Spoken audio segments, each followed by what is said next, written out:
The last setting in ambience, if you click ambience, the last tab is the FX, your FX in a scene.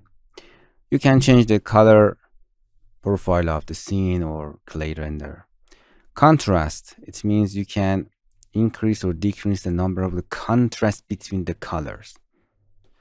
Or you can reduce or increase or decrease of the saturation of the, you can completely black and white or more saturated color.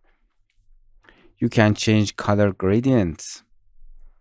It's very interesting. You can choose many different color gradient on your scene to change the color. For example, something like this, something like that,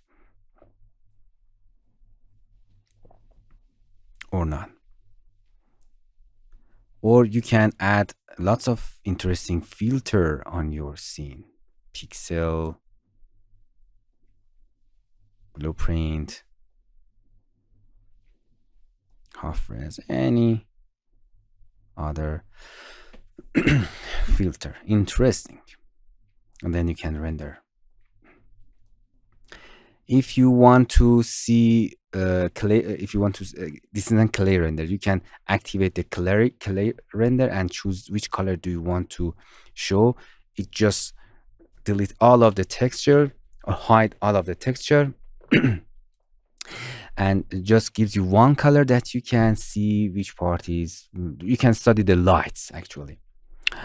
Translucency means it's create objects that it's allow the light going through the object and the looks like a marble, stone, or candle or anything this material. This isn't translucency.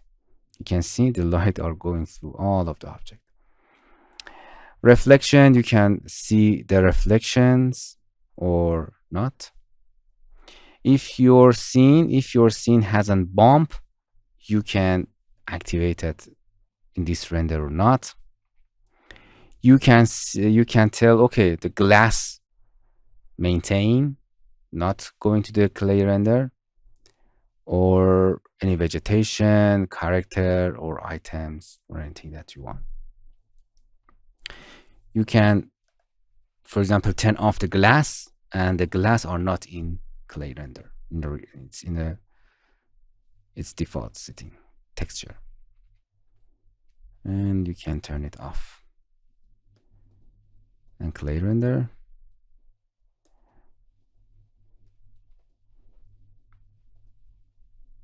And that's it.